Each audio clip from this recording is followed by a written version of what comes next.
Hello, मैं Ajay Sameer artist हूँ दिल्ली से। आज मैं मंडी हाउस में हूँ और यहाँ पे एक स्पीकिंग आर्ट फेस्ट चल रहा है। इनका ये थर्ड आर्ट फेस्ट है, 3 सालों से रेगुलर ये आर्ट फेस्ट हो रहा है और मैं तकरीबन 3 साल से इस फेस्ट को देख रहा हूँ और इसकी कामयाबी को देख रहा हूँ, इनको बढ़ते हुए देख रहा हूँ। और इस आर्ट फेस्ट में बहुत सारे आर्टिस्ट हैं जो दिल्ली से भी हैं, बाहर के भी हैं। बड़े डिफरेंट काम हैं, बहुत डिफरेंट स्टाइल्स के हैं, डिफरेंट आर्टिस्ट हैं, डिफरेंट आइडियोलॉजी है। तो मैं जो लोग भी अभी विज़िट नहीं कर पाए उनसे कहूँगा कि आप ज़रूर विज़िट करें। इस तरह के जो फेस्ट होते हैं बड़े अनयूजुअल होते हैं और बड़े इम्पॉर्टेंट होते हैं, क्योंकि बहुत अलग अलग तरीके के काम आप देख पाते हैं और उसके साथ आप कलाकारों से डायरेक्ट मिल पाते हैं और उनके आइडियोलॉजी को समझ पाते हैं, उनसे डायरेक्ट आप कनेक्शन बना पाते हैं। तो नीरज जी जो इनके ऑर्गेनाइज़र हैं और रितु जी, उनको बहुत बहुत बधाई और पार्टिसिपेटिंग जितने भी आर्टिस्ट हैं उन सबको बहुत बहुत शुभकामनाएं और बहुत बहुत बधाई। Thank you so much.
नमस्कार, मैं प्रशांत के सरकार कलाकृति फाउंडेशन का एक फाउंडर मेंबर हूं और मेरे साथ फाउंडर है कीर्ति बी सरकार। हम लोग कलाकृति फाउंडेशन 1999 में शुरू किया था इस मकसद से कि आर्ट एंड आर्टिस्ट को प्रमोट करा जाए। तो तब से हम लोग डिफरेंट इवेंट्स करते हैं, आर्ट एंड कल्चरल इवेंट्स। उसमें देश भर के विदेश से हम लोग आर्टिस्टों को इनवाइट करते हैं और उनके द्वारा जो कैंप होता है, आर्ट कैंप, आर्ट वर्कशॉप, और बहुत सारे कलाकार पार्टिसिपेट करते हैं।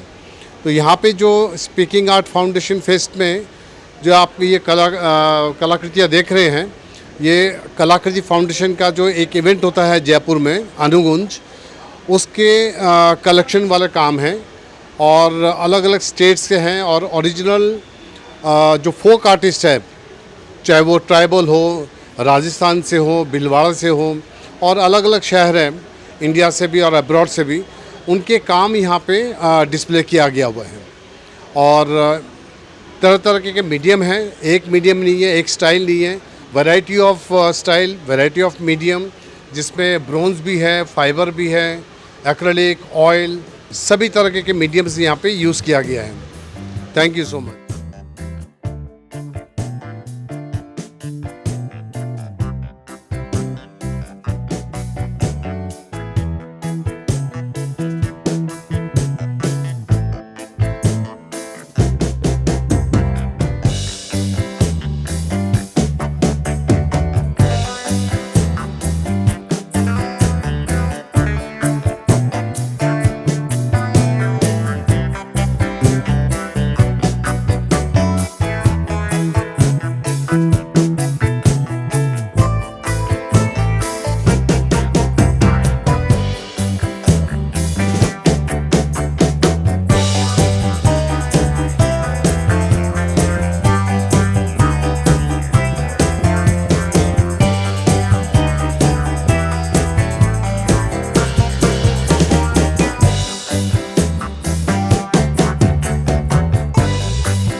मैं अभी स्पीकिंग आर्ट के फेस्टिवल थर्ड में आया हूँ।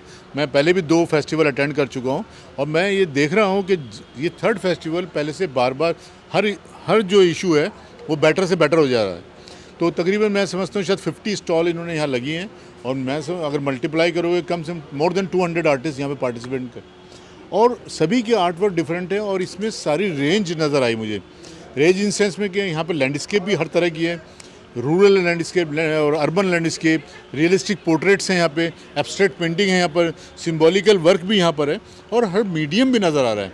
तो ये एक फेस्टिवल का एक सक्सेस होने का है कि इसमें हर तरह, हालांकि आर्टिस्ट में काफ़ी सारे सेल्फ टॉट हैं, यंगस्टर्स भी हैं, कुछ सीनियर्स भी हैं, तो कम्बिनेशन है बेसिकली। तो ये एक फेस्टिवल का सक्सेस होने का मतलब सक्सेस होने का एक प्रूफ है कि आपको हर तरह के हर मीडियम की चीज़ें यहाँ मिलेगी। हर मतलब ऑयल से लेके आपके acrylic, water colour, poster colour, graphical, हर चीज़ यहाँ मौजूद है। और एक कैलीग्राफी भी मैंने देखा है, बहुत रियलिस्टिक वर्क भी देखा है। तो ये बहुत अच्छा एग्जीबिशन है और मैं समझ रहा हूँ कि जो इसमें बायर्स भी आएंगे उनके लिए भी ये बहुत क्रेडिबल चीज़ है कि उनको किसी भी तरह का वर्क लेना हो, और प्राइस रेंज भी बड़ी अच्छी लगी। मैं रफली मैं मान के चल रहा हूँ यहाँ पे एक दो पेंटिंग को छोड़ के 5,000 से लेकर के मुझे अभी तक जो पेंटिंग 2 लाख की रेंज में नज़र आई, तो बहुत रीज़नेबल प्राइस है यहाँ पर। और मैं इस स्टॉल पे खड़ा हूँ, जैसे यहाँ पे जो सेल्फ टॉट आर्टिस्ट हैं, तो सेल्फ टॉट आर्टिस्ट इतना मैच्योरिटी का काम कर रहा है, तो ये भी बड़ा अप्रिशिएट करने वाली बात है। तो सबसे बड़ा क्रेडिट तो नीरज शर्मा को जाता है, क्योंकि नीरज शर्मा खुद एक फ़ोटोग्राफ़र हैं। तो फोटोग्राफ़र होने के बावजूद उनको इतना मतलब, क्योंकि वो क्रिएटिव फील्ड में हैं और वो हमेशा से 30 ईयर से फोटोग्राफी कर रहे हैं, तो उन्होंने ये जो एक कंपोज किया है और जो ब्रीदिंग स्पेस दिया है वो भी बड़ा स्पेस मतलब इंटरेस्टिंग है, जो आर्ट के लिए चाहिए। हम वॉक कर रहे हैं, हम ऐसे पतली गली नैरो गली में नहीं कर रहे हैं जैसे बहुत सारे फेस्टिवल में देखा है। तो ये चीज़ बहुत अच्छी है, और ये बीच बीच में टॉक्स भी रख रहे हैं। अभी इन्होंने आई डॉक्टर के से टॉक कराई कि आर्टिस्ट बहुत माइन्यूट काम करता है, उसको आई अगर ठीक रहना चाहिए। अभी क्विज कर रहे हैं आर्ट के ऊपर, और डिफरेंट सीनियर आर्टिस्ट को यहाँ बुला रहे हैं। Being an art critic, being an art lover, मैं मतलब 37 ईयर से इस फील्ड में काम कर रहा हूँ, और मैं लगातार मतलब अपने आप भी मैं 500 शोज़ कर चुका हूँ। तो मैं देख रहा हूँ कि ये एक शो एक नया दिल्ली में एक नया स्पेस बना दिया इसने। यहाँ दिल्ली में 2-3 बड़े फेस्टिवल होते हैं, उसमें अब इनका स्पेस बन गया है। और बाकी जो नए आर्ट फेयर के अलावा, जैसे आर्ट फेस्टिवल है, इंडिया आर्ट फेस्टिवल है, 2-3 आर्ट फेस्टिवल हैं, बॉम्बे वाला एक होता है, लेकिन इसका एक स्पेस बन गया है। तो मैं समझता हूँ ये लॉन्ग टर्म में चलेगा, और ये ब्रिलियंट आइडिया है कि कम लोगों मतलब 50 स्टॉल इज़ सफिशेंट। 50 आप 300 आर्टिस्ट को 200 आर्टिस्ट को, वो बड़े फेस्टिवल में लोग इतना देख नहीं पाते हैं। और लोकेशन तो इसकी बहुत अच्छी है, NSD यहाँ का रिनाउंड जगह है, और इन्होंने सारा अरेंजमेंट किया है, हर चीज़ मीडिया कवरेज काफ़ी है। तो बहुत बहुत मुबारक क्यूरेटर नीरज शर्मा को और उनके पार्टनर हैं रितु सक्सेना। और आर्ट फेस्टिवल बहुत सक्सेसफुल रहा, और नेक्स्ट 4th आर्ट फेस्टिवल में मिलेंगे।